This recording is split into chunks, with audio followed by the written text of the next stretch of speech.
Silvan yıllardan beri hizmet görmemiş bir ilçedir.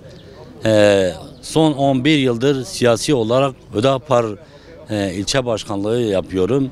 11 yıldır bu halkın içindeyim.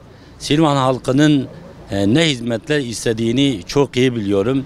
Silvan ilçe başkan adayı gösterildikten sonra Silvan merkezde ve kırsal mahallelerin tamamını gezmeye çalışıyoruz. Önemli bir kısmını bitirdik. Şimdi de dolaşmaya devam ediyoruz. Seçim gününe kadar bütün kırsal kesim köylerimizi gezeceğiz. Silvan merkezini geziyoruz. Sorunların tamamını tespit edip bu şekilde inşallah belediye başkanı seçilsem bütün bu sorunların uygulamaya geçmesine çalışacağız. Silvan en önemli sorunlardan bir tanesi imar sorunudur. Şu an Silvan'da kiralar 12 bin 15 bine kadar çıkmış. Onun dışında Silvan'da evler 3 milyara kadar çıkmış. Halk ev alamıyor. Halk kiraya giremiyor. Şu an kenar mahallelerde yaşanılmayacak evlerde yaşamak zorunda kalıyorlar. İkinci önemli bir sorun Silvan altyapı sorunudur. Silvan son 50 yıldır altyapı sorunu konusunda herhangi bir çalışma yapılmamıştır. Özellikle 3 tane 4 tane mahallemiz çok önemli sorun yaşıyorlar. Kanalizasyon suları evin önlerinde mahallenin içinde akmaktadırlar. Özellikle Selahattin Mahallesi, Kale Mahallesi, Yenişehir Mahallesi bu mahallelerin ortasında kanalizasyon suları akmaktadır. İnşallah geldiğimizde bu sorunu öncelikle halledeceğiz. Silvan'ın kesimhanesi yoktur.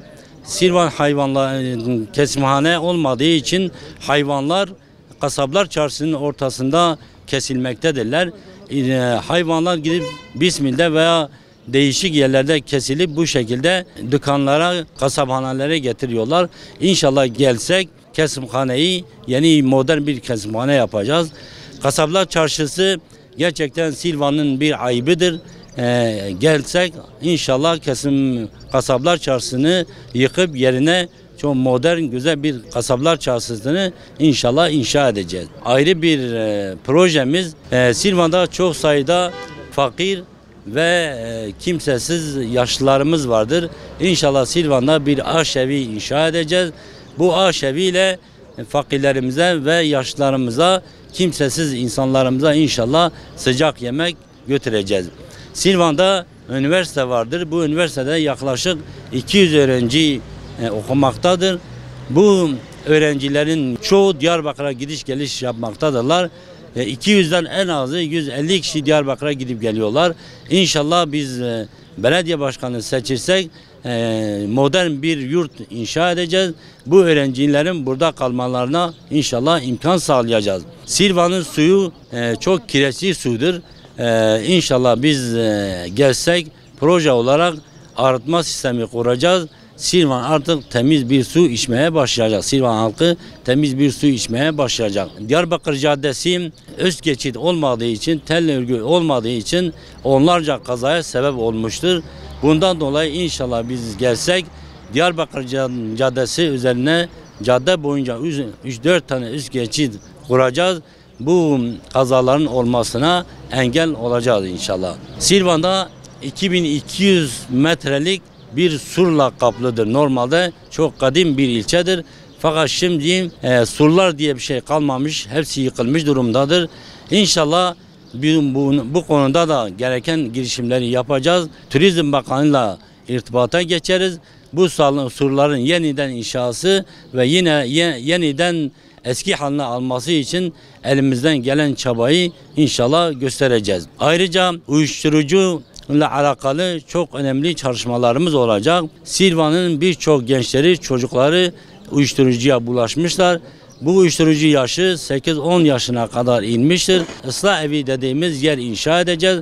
Silvan'ın çocuklarını ve gençlerini bu şekilde orada ıslah etmeye çalışacağız. Bu da hem sağlıkçı, psikolog ve din görevlileri tarafından bu işi iyi bilen kişiler tarafına topluma kazandırmaya çalışırız. Silvan Sanayi Sitesi şu an etrafı duvarsızdır, kamerasızdır. Defalarca orayı ziyaret ettik. İnşallah Silvan Sanayi Sitesi'nde en modern şekilde imar etmeye çalışacağız. Etrafını inşallah duvar vereceğiz. Onun dışında oraya görevli göstereceğiz. İnşallah su birikimlerinin tahliyesi için gereken çalışmaları yapacağız. Bu konuda önemli çalışmalarımız inşallah olacaktır. Silvan Barajı 2012-2024 yılları arasında bitmesi gerekirken hala bitmemiş. İnşallah bu baraj bittiği zaman Silvan bir tarım bölgesi haline gelecek. Onun için biz mesela Silvan'a bir iplik fabrikası kurulabilir, mısır fabrikası kurulabilir. Bu şekilde inşallah Silvan halkımıza, Silvan gençlerimize imkan sağlayıp bu şekilde gençlerimizin batıya dışarıya çıkmalarını engelleyeceğiz. Burada iş imkanı inşallah sağlayacağız. Silvan'da maddi imkansızlıklardan dolayı çok sayıda evlenme imkanı olmayan gençlerimiz vardır. İnşallah bunları tek tek tespit edip bunlara evlenme imkanı sağlayacağız. Bazılarına nakdi yardım, bazılarına da İnşallah beyaz eşya verme şartıyla bunların rahat bir şekilde evlenmelerine vesile olacağız inşallah.